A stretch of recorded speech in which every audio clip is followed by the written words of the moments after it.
So, the first weekend of March Madness has officially concluded, and we are on to the round of 16, the Sweet 16. Now, it was a wild one, and the Sweet 16 honestly looks a little shocking. There's some teams, obviously, that we all expected to be there, but there's only two number one seeds, both losing in the first two rounds, one being in the first round with Purdue, and the second one being Kansas in the second round. But it was a fun weekend of basketball to watch. I got to witness one of the games in person. Super fun. And so yeah, I'm just going to go over my three biggest winners and losers from the first weekend of basketball. Now, I just hit over 100 subscribers. I cannot thank you all enough. Now, I have to give a big shout out to Rec Talk. He really helped through getting me past that 100 subscriber milestone. I was on his show last night. Super fun. Just got to talk Tech basketball, talk about the tournament, talk about a little bit of Georgia Tech football. But right now we are in basketball mode, and so I'm just going to be talking March Madness as it goes through. So yeah, subscribe if you want more college basketball content or basketball content in general. Leave a comment down below what you would like to see. Leave a like. So let's get into it. Now, my first big loser is not just Purdue, but the entire Big Ten Conference as a whole. This is one of the conferences that had some of the most teams in the tournament. They had 7, and only one is moving on to the round of 16. And that being Michigan State, which was a 7 seed. Their conference champion and their favorite to really go far was Purdue, and they lost in the round of 64 to FDU, the smallest team in the country. Now, what does this say about the Big Ten? It's kind of been a thing that's happened the past few years.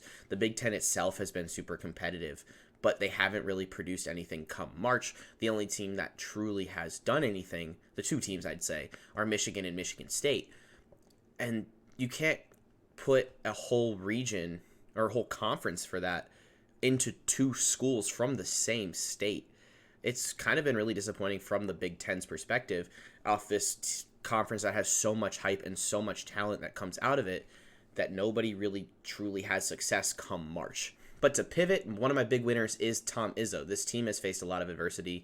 This Michigan State team has faced a lot of adversity throughout the season. They've had a lot of ups and downs, and it's been quite inconsistent for that.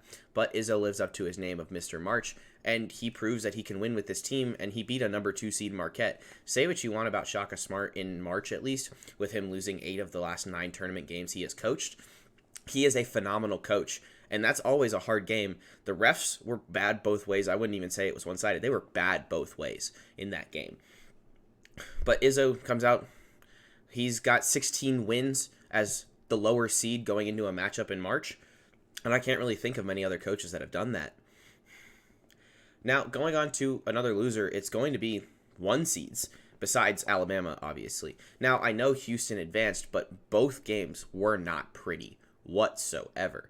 Houston looked really rough against a 16 seed in Northern Kentucky, and quite honestly could have lost that game if just a few plays went a different way. Alabama, they dominated their competition. Nothing was really ever close.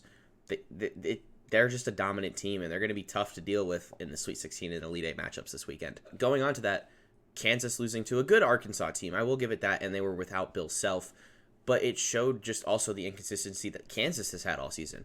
Like, Grady Dick, honestly, in my opinion, is a super overrated prospect. I hope he can succeed and do well, and I hope that I am wrong in that. I just think watching him, it's very overrated.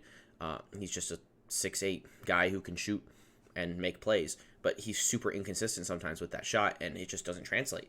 Like, I believe in the elimination game, he had like 36 minutes, but like 7 points, and not great shooting. He didn't shoot a whole lot. Now, I don't watch the game, so I don't know if that was just game planning or focus on him specifically, but if anybody on that team I'm focusing on, it's Jalen Wilson. Now, going on to the Purdue matchup, was I shocked? No. Not really. I wasn't shocked at Purdue losing. I was more surprised at them losing as early as they did. I personally had them going out in the round of 32. Besides Zach Edey, there was a lot of weakness on that team, dealing with a press, just high pressure at all, and a team that was small and can run, that's going to give you trouble. Purdue struggled with the press in the Big Ten Championship against Penn State, and it showed really throughout the season that they struggled with that, and the youth of their backcourt really struggled. Now, Fletcher Loyer was really the only other one who could shoot in that game. He was 3 of 7. The rest of the team was 2 of 19 from 3, which you can't win a game shooting that. It's really hard to win a game shooting 2 of 19 from 3 besides your best 3-point shooter. Again, I said I was not shocked. It's just shocking how early they went out. I think Purdue fans also knew it's like, if it's going to happen to anybody, it's going to happen to Purdue. So, yeah.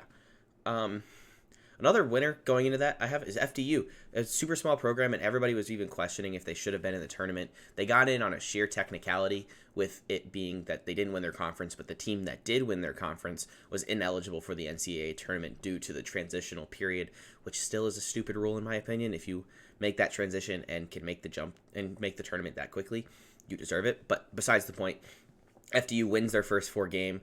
They come from the weakest rated conference in the entire country, and they're a top team in that conference. They're like second or third, but they're coming from the weakest conference with the easiest strength of schedule in the entire, not just tournament, I believe in the entire country. So Tobin Anderson, a huge respect for him. He's done a phenomenal job with this team this season, and I hope he can continue to make tournaments in the future.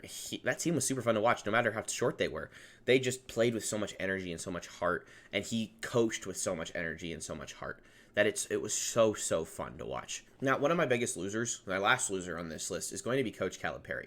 Now, there's no questioning that Coach Calipari is an all-time great coach in college basketball. But it was very clear he didn't game plan at all for this game, and he hasn't really been adjusting his team since adjusting his coaching style since he won a national championship in 2012. He produces great talent, and obviously that's signs of a great coach, but in terms of a great college coach, it's really not there. Marquise Noel, I apologize if I say his name. Dude is an All-American type player, and he scored 27, played all 40 minutes, and in the post-game interviews, he's calling him the little guy. You can't be doing that. And Keontae Johnson, a guy who played in the SEC, who he has coached against multiple times, just called him Johnson. There was no scouting from John Calipari at all leading into this game, and it was very, very clear.